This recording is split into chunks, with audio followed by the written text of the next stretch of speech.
Hello and welcome back to the another episode of Daily News Quiz Analysis for IAS Prelims 2025. It is 3rd Feb today, and in this video we are going to solve some important questions which are very much relevant for your preparation. As usual, I would like to give the brief introduction about this initiative so that if you are new to our channel, you will get more connected with us. I will try to be very much brief in it. Basically in this video, we'll try to discuss three types of questions which would be from three different sources. In the first set of questions which we are going to discuss here, these questions would be taken from the current affairs. What we will do, we'll take up the most important articles from the newspapers. We'll try to break them down into the simplest language possible, and we'll try to derive the possible prelims questions from these particular articles so that it will give you the idea which part of the news article is important for your preparation, what should be your approach when you are reading these news articles, and how you can expect a prelims question from these particular topics. This is what we are going to do in the first part of our discussion. After this, we will shift our approach to the another part where we will discuss the static topics. Currently we are discussing the Indian polity. Right now we are discussing the president. We are discussing the president of India under Indian Constitution, and today we are going to discuss some powers of the president, and we will try to derive the possible prelims questions from those particular topics and give you the idea how the questions can be asked. After this, after discussing questions with respect to current affairs and the static part, we'll shift our approach to the last part of our discussion where we will solve some previous year questions. To me, this is the most important part because in this we'll try to learn what is the vocabulary which the UPSC uses, what are the different trends they follow, and how they try to deceive the aspirants, and at the same time how they want aspirants to crack the exam. We'll try to understand all this, and at the same time we'll try to understand how we can implement this knowledge in the upcoming exam. So this is in a nutshell what we are going to do in this video. Now, without any delay, let's have a look at the first question here, which we had brought today. As you can see here on the screen, the question is about the Dhaniya Krishi Yojana. Why we had brought this question? Because we saw a day before yesterday, the budget was tabled in the parliament, and we saw that different schemes were discussed in the budget. And with respect to that, we did our discussion in yesterday's class. We brought up the schemes one by one, and we tried to frame the possible questions which can be asked from those particular schemes which were mentioned in the budget. Today's newspaper was a little different. It even though there is still the hangover of the budget, but the discussion was a little different. Basically why we brought this question, because there is a connection to the discussion which was in the news article, which basically talks about the promises which were made by the budget, this year's budget, or is that going to happen? Is this really what is going to happen, or they were just the talks of the town? So this is what we are going to understand here. The author, he realized a few things which are very much important for us to understand. For example, we saw that how our article he talked about the fiscal prudence, how our article how the budget talked about the fiscal deficit, that it will be reduced till 4.4 for the year 2026. It would be reduced till 4.4%. This is very good, this is very optimistic, but is it really going to happen? For that, what government of India has to do to achieve this target of fiscal consolidation till 4.4%? How this can be achieved?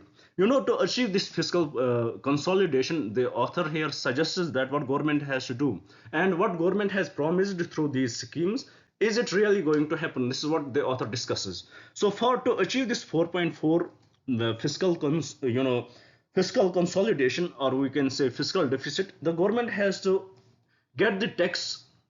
Government has to increase the taxes which they collected. Total tax revenue that has to be increased. The increase should be 11.2% growth in the total tax collection. This should be the increase. Total tax collection, or we can say total tax revenue, the growth in the total tax revenue, it should be 11.2%. And with respect to the income tax, the growth should be 14.4% should be the increase in the income tax growth. Is it really viable? Is it really achievable? At the same time, when we are talking of fiscal deficit, to reduce it 4.4%, To achieve this, our tax revenue should grow by 11.2%, and the income tax should grow by 14.4%. But at the same time, what the author says that when the government is giving rebates to middle class up till 12 lakh, you are giving tax rebates. So is this really possible that government can achieve this? It is not practically possible if we are giving this much rebate. We are giving rebate from earlier it used to be 7 lakh, now we are giving rebates till 12 lakh. Approximately the author here calculates the amount. Approximately every year 1 lakh crore will be rebated, or we can say lost through this tax cuts. So is it really viable for the government that they will achieve this fiscal deficit, they will achieve this fiscal consolidation? So practically it is not possible. So here author suggests that these promises which are made by the budget, they are needed, they would definitely be changed. Or to achieve this, if we are not achieving this through through our tax regimes what we follow right now, through even though we had cut down our taxes, so what government will do, they will go for the borrowing. The another option for the government to achieve this target is go for the borrowing. And they have to borrow up till 11.54 lakh crore. 11.54 lakh crore they will borrow.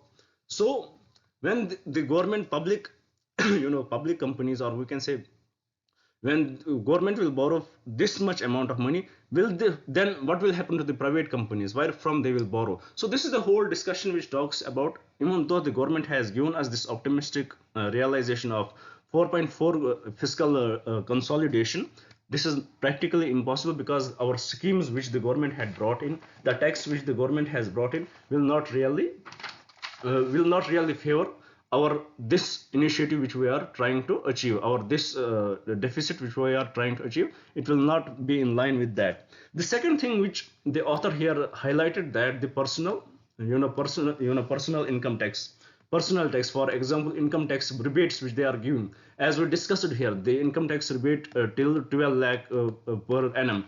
If you are earning till 12 lakh per annum, you will be given income tax rebates. So the author, as I told you, the author had did some calculation, and according to him, approximately around 1 lakh crore rupees will be lost through these rebates. So is government of India ready to accept this loss of 1 lakh crore rupees every year, or is this scheme only for 1 year? So this is the real concern which the author here raises. And further he discusses various other initiatives. For example, with respect to agriculture, we had brought Kisan credit cards. The limit was increased from 1.5 collateral free loans. The limit was increased from 1.5 lakh to 2 lakh, and the upper limit was also increased from 3 lakhs to 5 lakh rupees. So even though the limit has been increased in the collaterals, but is this the really problem which the farmers face? There are some other problems which the budget did not talk about. For example, the market access, the efficiency in market, and and other. For example, if you want to get the short-term credit, the percentage interest for that is very high. That has not been discussed by the budget. So there are various concerns which the author raises in the budget. According to him, the promises which are made, they are more optimistic. To realize these promises, government have to go through different scenarios. And according to the author, these things which the government has brought in, which the government is discussing here, this fiscal consolidation, it is hard to achieve through the schemes which we are following right now. So with this, I hope you had got the basic understanding why we brought this article here. Also, with respect to agriculture, the government here brought Dhanya Krishi Yojana. It was mentioned in the budget, and under this, the main purpose would be to identify the districts. Approximately 100 districts will be identified where the agriculture, where this initiative would be given to the farmers. So with respect to this, let's understand this Dhanya Krishi Yojana, as it became important for us because its mention was in the budget. So let's solve it. So here the question says, consider the following statements regarding the Dhanya Krishi Yojana. First statement, this scheme is sponsored by the central government and aims to increase farmers' income. 100% correct. Second statement, under this scheme, farmers are provided with high quality seeds, fertilizers and pesticides at subsidized rates. 100% correct. Third statement, Dhanya Krishi Yojana places special emphasis on water conservation and soil management. 100% correct. So with respect to this question, all the three statements are correct. Why we had discussed it? Because its mention was in the article, its mention was in the budget. And why we brought this question here today? Because there was a discussion over budget, whether this budget is really going to work, what the promise we had made, what the promise finance minister had made under this budget. Are we really going to achieve that, or it is just a populistic budget which will eventually fail? That would be something that we will see next year, whether it has achieved the fruits what it had believed in. So with this, let's move to the another question and try to solve that. Here the question is with respect to fossil fuel subsidies. You may wonder why we had brought this question, because right now every country, we are talking about cutting fossil fuels, we are talking about cutting fossil fuels, we are talking about green energy, we are talking about renewable energy, we are talking about global warming. But what is our approach to achieve this? What is our approach to cut down the fossil fuels? What is our approach in bringing in the renewable energy? And how the policies are framed in the world? If we talk about this, if we look at the fossil fuels itself, countries around the world, it has been found out that they are giving subsidies with respect to the fossil fuels. Either it would be implicit subsidies or explicit subsidies, but these subsidies are given to the fossil fuels so that it would be much cheaper for the countries. You would have wondered for different states, you want to, for example, I would give you an example here. If you want to buy petrol, 1 liter of petrol in different states, the rates would differ. So what does it mean? That particular state, it is subsidizing the petrol there so that it will make it cheaper to the people. So when we are giving these subsidies, is it is it viable for the countries to go for the alternative renewable energy, which would be more expensive? For example, the author here has highlighted that the explicit subsidies which are given to these which are given to the producers and the consumers, the explicit subsidies, it has approximately reached 1.7 trillion in the world, the explicit subsidies. And if we will include it, if we add with inclusive subsidies, the damages it causes to the environment and all that stuff, the total number has been added till $7 trillion. So when the countries like UAE, when the countries like Saudi Arabia, they are giving these subsidies to the consumers and the producers, so do you think they will really go for the renewable energy, which is much expensive for them to achieve? So in this regard, this article has been discussed, that how much we are talking about the hypocrisy of the world, how much we are talking about the cutting down fossil fuels, but at the same time every country is trying to subsidize it rather than shifting its approach to the renewable energy. So with this, here we need to understand what are these explicit and implicit subsidies, that we will understand through this question. The question says, with reference to the fossil fuel subsidies, consider the following statements regarding the distinction between implicit and explicit subsidies. First statement: explicit subsidies involve direct cash transfers or budgetary allocation to fossil fuels producers or consumers, while implicit subsidies arise from policies that keep fossil fuel prices artificially low, such as price controls or tax breaks. 100% correct. So this is 100% correct. The explicit subsidies involve the direct cash transfers or budgetary allocations to fossil fuels producers or consumers, and implicit subsidies, they basically in it, there would be tax rebates, there would be price controls, the impacts it can lead to, for example, the impacts it can lead to the environment, they are not all counted out. It would be very much easily available. So first statement is 100% correct. Second statement: implicit subsidies are generally more transparent and easier to quantify than the explicit subsidies. Totally incorrect. As we understood here, the explicit subsidies are the budgetary allocations or direct cash transfers to the consumers and farmers or producers. So it becomes easier for us to calculate than we can say implicit subsidies.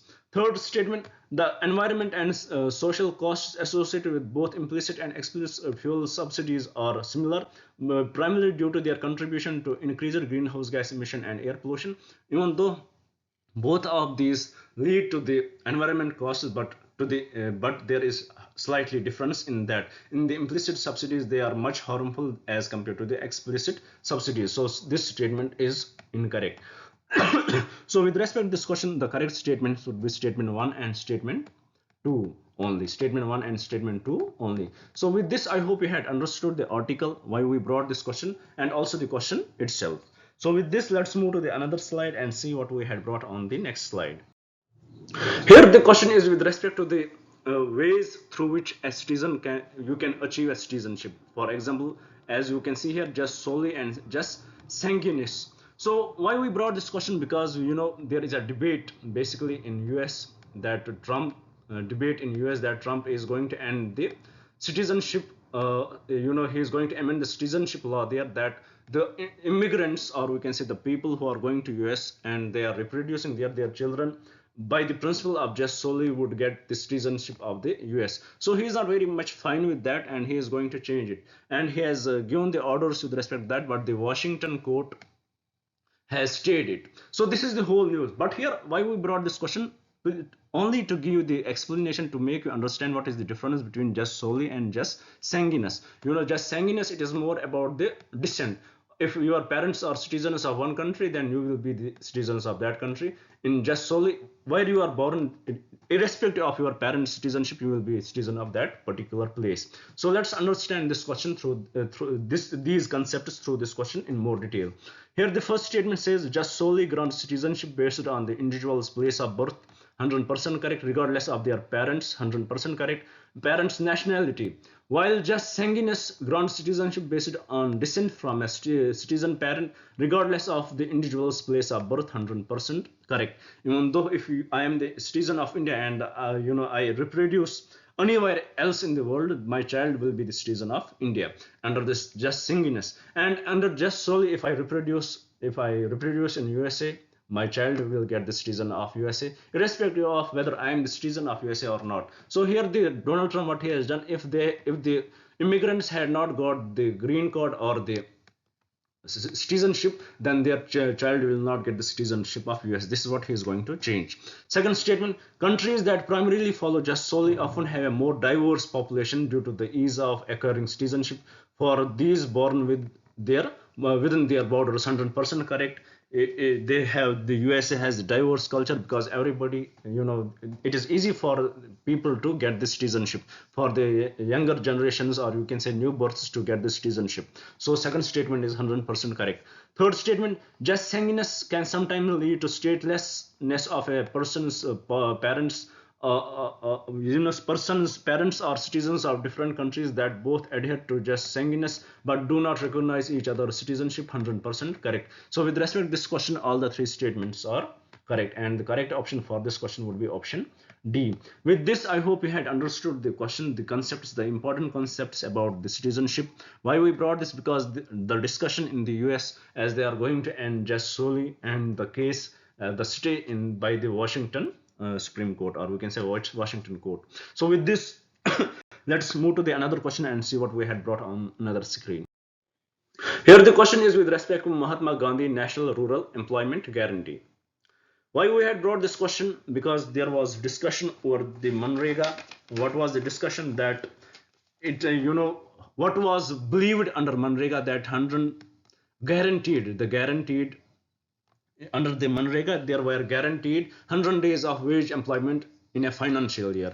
Guaranteed 100 days of wage employment. But according to the according to the survey done by an NGO, it has been found out that the employment under the Manrega, it has dropped to 44 days only. Earlier it used to be only 52 days. So there is definitely drop in the employment granted under the Manrega. And the reason which was highlighted by the NGO was the lack of funds in Manrega. Usually, the funds which are given to Manrega are very much constant or stagnant, around 86,000 crore.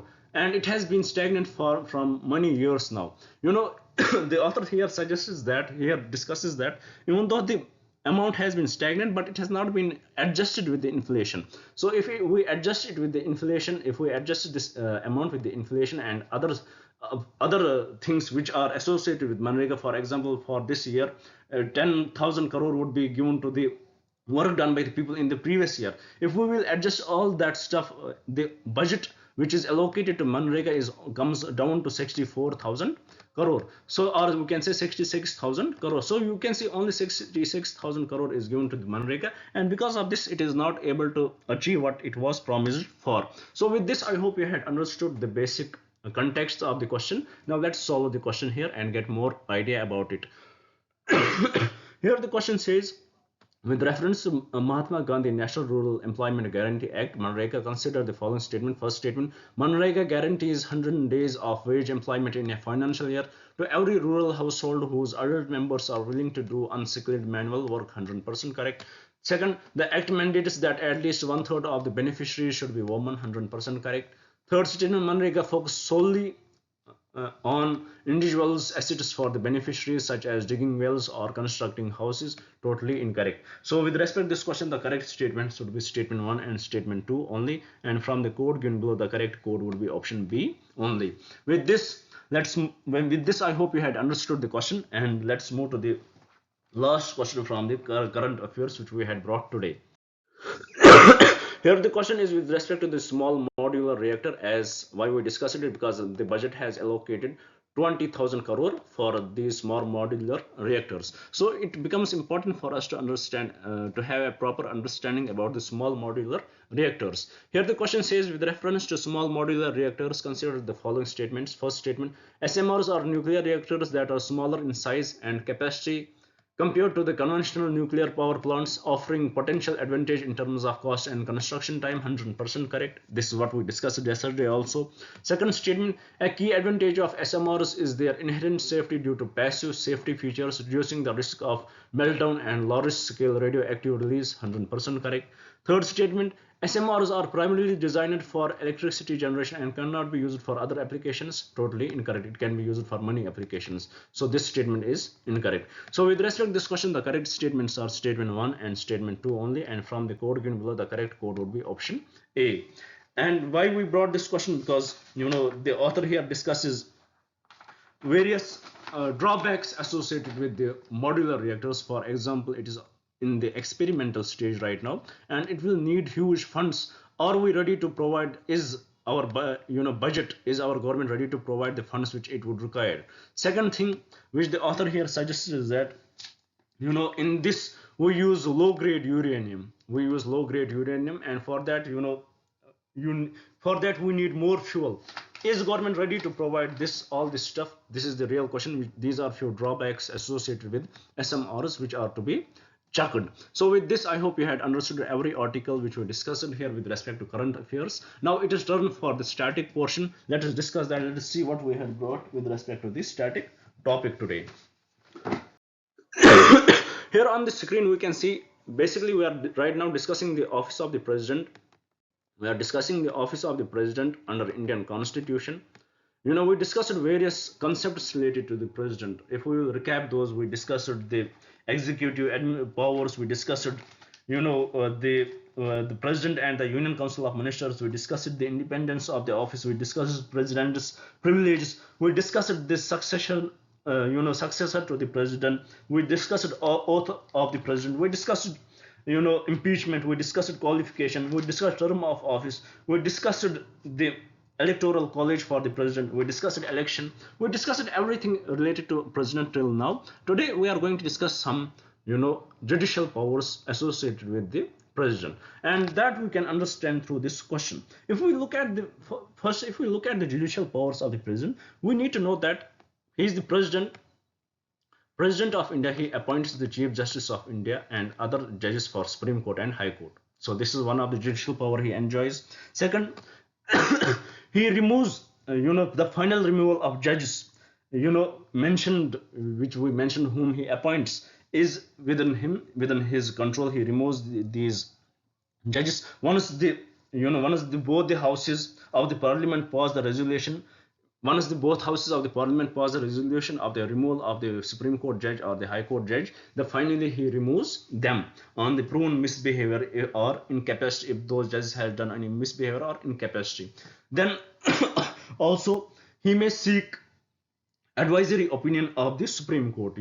Whenever he would want, he may seek the advisory opinion of the Supreme Court. This is also one of the judicial power he enjoys. And also he enjoys some mercy powers, like he can give pardon, he can give all that mercy powers which we will discuss tomorrow. But here today, let's see what the question says. I hope you had got the basic understanding about the judicial powers enjoyed by the president under the Indian constitution. So here, let's see what does the question say.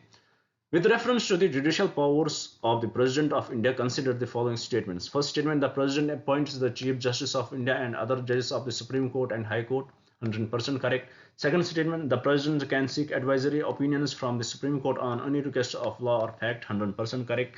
Third statement: the President has the power to pardon or commute the sentence of individual convicted of any offence, including those sentenced to death. 100% correct.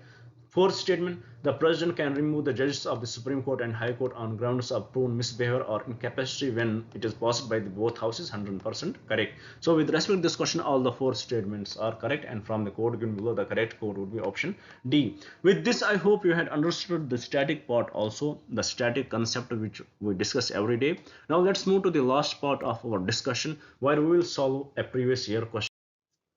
Here today's previous year question, as right now we are discussing the physical geography, and this was asked in 2009, this question. Let's see what does the question say. The question here says, it is a very factual type of question. It says, consider the following statements. First, on the planet Earth, the fresh water available to use amounts to about less than 1% of the total groundwater, of the total water found. 100% correct. We need, even though our planet is mostly made up of the water, but the fresh water which is available to us is amounts less than the 1% of the total water found. This is 100% correct. Second statement: of the total fresh water found on the planet Earth, 95% is bound up in the polar ice caps and glaciers. No, it is not 95%, but it is around 65 to 70% is bound under polar ice caps and glaciers. So this statement is incorrect. So with respect to this question, the correct statement would be statement 1. For such questions, you need to have the proper understanding. You cannot directly mark it correct or incorrect, but here you can apply a trick which mostly works. Most of the times when when the statements are extreme, for example, here, of the total fresh water, the planet 95% is bound up in polar ice caps. So this is kind of an extreme statement. If it was 90%, only 5% was available. So we know that the water availability right now, then the whole world would have suffered from it. Even though we are suffering, but the cost of suffering would have been much higher. So we can mark this statement incorrect. But if we will try to apply the same logic in the first statement, on the planet Earth, the fresh water available for use amounts to about less than 1%. This is also extreme statement, but somehow this technique may work most of the times, but not with the first statement. Here we need to have some proper understanding too. So with respect to this question, the correct statement would be option 1 only. So with this, we complete today's discussion. I hope you had understood the article, you had understood the questions. Our aim is to get you prepared for your prelims exam. We discussed 3 types of question, as I mentioned it in the starting. For you guys, I would like to request you guys to please note down these questions, develop your own question bank. When you have your own question bank, as you saw here, we discussed questions with respect to current affairs, we discussed questions with respect to static part, we discussed questions from the previous year questions. These are the important things for you. When the exams would be near, basically your exams would be around 25th of May. I'm talking about the month of May. At that time, you would want to revise everything, but time won't permit you, because you have to go through the huge syllabus. But if you have these questions with you, what you will do, you would go through these questions. These questions would connect you with the current affairs, it will connect you with the static part, it will connect you with the previous year questions, and it is going to boost your confidence. And also, as we saw here, that our questions, what are the sources of the questions, it is the same source which the UPSC is going to use to frame your questions. So there are high chances that the questions can coincide in the exam. If not the questions, the statements can coincide. If not the statements either, trust me, these would be the concepts which they are going to ask. So what will you do? Being on the safer side, it is recommended for you to note down these questions, develop your own question bank, so that you will be very much safe. You would be, it is something to risk, it is something to do. For example, if you have chances of marking 10 questions, from our discussion, we are doing this discussion about the daily quiz from last 6 months now. And suppose if 30 questions can coincide, or 30 to 40 concepts can coincide, and you have the proper understanding before the exam about these 30-40 concepts which may come in the exam, you know you are 100% over then.